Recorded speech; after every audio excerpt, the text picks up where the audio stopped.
कर्ण सिंह चौहान। हुआ यूं कि गांव की पाठशाला में एक लड़का और एक लड़की चौथी कक्षा में पढ़ते थे। महीने में एक बार सबके लिए जरूरी था कि वे सुबह उठकर निश्चित दिन पाठशाला में झाड़ू दें, जिससे कि स्कूल खुलने पर सब बच्चे साफ जमीन पर बैठ सकें। पाठशाला गांव के बीचों बीच थी और लड़के का घर गांव के एक छोर पर। संयोग ही था कि लड़की का घर पाठशाला की बगल में था। जब एक दिन लड़की ने लड़के को झाड़ू लगाते देखा तो वह भागकर आई और उसके हाथ से झाड़ू छीन ली। अगली बार से तुम मत आना, मैं तुम्हारी बारी पर झाड़ू लगा दिया करूंगी। क्यों? क्योंकि तुम्हारा घर इतना दूर है और मेरा घर इतना पास। सच सच। और इसके बाद से उसकी पारी पर लड़की पाठशाला में नियम से झाड़ू लगा देती।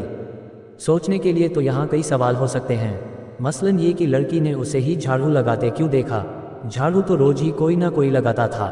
उसने केवल उसी के लिए झाड़ू लगाने में क्यों दिलचस्पी दिखाई, जबकि छोर से तो कई लड़के आते थे। उसने उसकी बारी में झाड़ू लगाने के कर्म को इतनी गंभीरता से क्यों लिया? बच्चे तो इतना गंभीर नहीं हो सकते।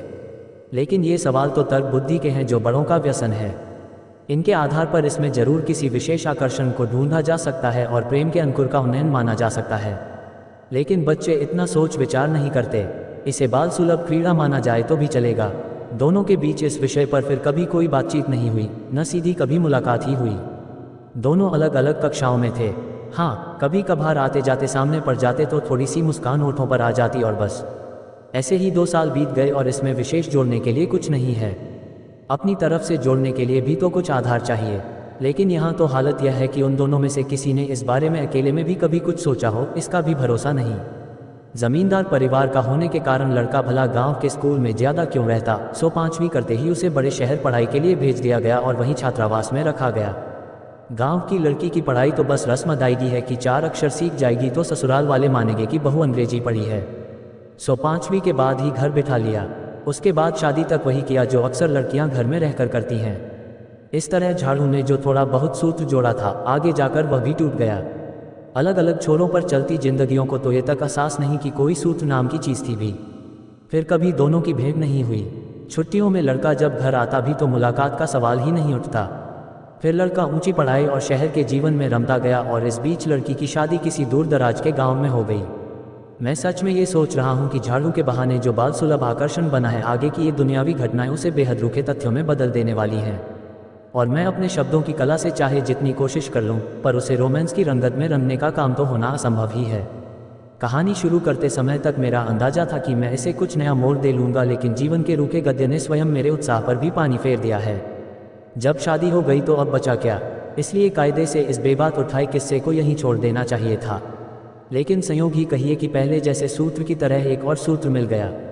लड़का कॉलेज की छुट्टियों में घर आया हुआ था। काम धाम कुछ विशेष यहाँ था नहीं। इसी बीच में गांव से बारात किसी दूसरे गांव जाने लगी। लड़के ने सोचा कि चलो थोड़ा शगल रहेगा और गांव के लोगों के साथ कुछ घुलना मिलना भी हो जाएगा। दरअसल उसे परेशानी होने लगी थी कि बचपन के सहपाठी तो सहपाठी, गांव के बुजुर्ग भी उसे बेहद काबिल, अंग्रेज, बुद्धिमान और विशिष्ट मानने लगे थे। इससे उसे बहुत अकेला और अजनबीपन महसूस होता था। उसके साथ तमाम खेलों में शरीक रहे उसके बचपन के सहपाठी उससे ऐसे बात करते जैसे वह कहीं विलायत से आया है। उसने सोचा बारात में शामिल होकर और तमाम रस्में पूरी करके वह उन्हें विश्वास दिला देगा कि वह उन्हीं में से एक है। बारात का आखिरी दिन विदाई का होता है। विदाई के बाद वापस चलने से पहले एक रस्म होती है कि बाराती उस गांव में ब्याही अपने गांव की सभी लड़कियों के घर जाते हैं और उन्हें कुछ पैसे और कपड़े नेक स्वरूप देते हैं। ये कितनी सुंदर रस्म है। लड़की चाहे किसी भी जाति की हो, पर है तो गांव की ही। उसके घर जाकर उसे यह एहसास कराया जाता है कि तुम्हारे गांव के लोग आए हैं मिलकर व्यवहार करने। लड़कियां या कहें उस गांव में बहुएं बारात के आखिरी दिन अपने मायके से आए लोगों की प्रतीक्षा करती हैं और उनके लिए कुछ पकवान और चाय पानी का प्रबंध करके रखती हैं।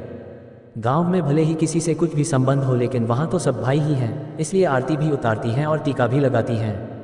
विशिष्ट समझकर बारात ने लड़के को ही गांव की लड़कियों से मिलने का ये जिम्मा सौंपा। 5-7 लोगों के साथ वह गांव की लड़कियों के घर जाता, आरती उतरवा, टीका लगवा, उन्हें प्रणाम करता और हालचाल पूछकर भेज देता। फिर खान पान होता। वह किसी लड़की को नहीं पहचानता था, लेकिन लड़कियां उसे देखते ही जान जाती कि ठाकुर का बेटा विदाई देने आया है, धनभाग्य की वह नेक निभा रहा है। इसी में लड़के का सामना अचानक झाड़ू वाली लड़की से हुआ।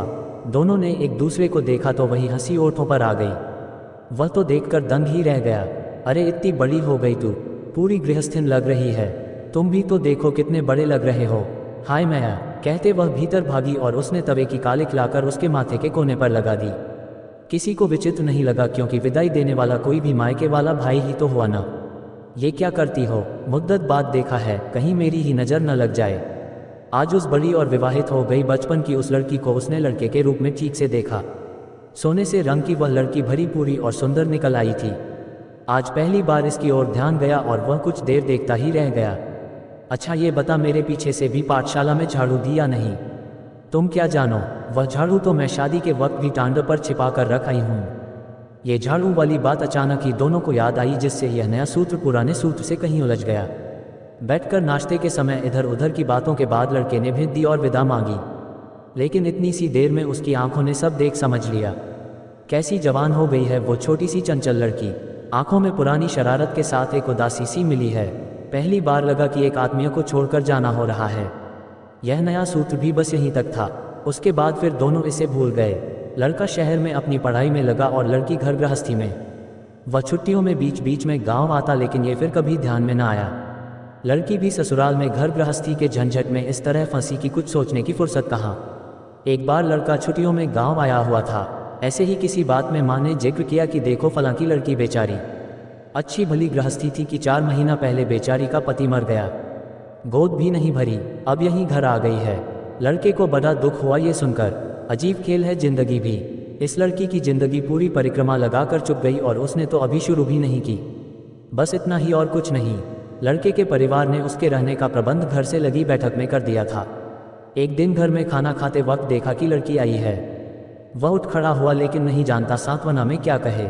लड़की ने देखा तो अब की मुस्करा नहीं पाए। किसी काम से घर जा रही थी, पता लगा बाबूजी आए हुए हैं, सो देखने चली आई। कुछ देर तक दोनों एक दूसरे को ताकते खड़े रहे। माँ ने पुचकार कर लड़की को पीढ़े कर बिठाया और तसल्ली देने लगी। काफ़ी देर तक यही सब होता रहा। इस बीच में वह उन्हें वहीं छोड़ बैठक में चला आया और कोई किताब खोल पढ़ने लगा। कुछ देर बाद माँ लड़की के साथ बैठक में आ गई। लड़की ने इधर उधर देखा और कहा, अम्मा देख तो, भला शहर के लोग ऐसे धूल धक्कड़ में रहते हैं। वह सीधे घर में गई और झाड़ू लेकर कमरा बुहारने लगी। लड़के ने मना किया तो बोली, अम्मा पता है जब ये गांव के स्कूल में थे तो मैं इनकी पारी का झाड़ू लगाती थी पाठशाला में। लगा देने दो न, कुछ तो मन हल्का हो। जिंदगी में जब भी झाड़ू उठाया तो यही ख्याल आया इनके लिए ही लगा रही हूँ। इसे इस प्रेम कथा की चरम सीमा मानना चाहिए, क्योंकि इसके बाद लड़का वापस चला गया और आज तक नहीं लौटा।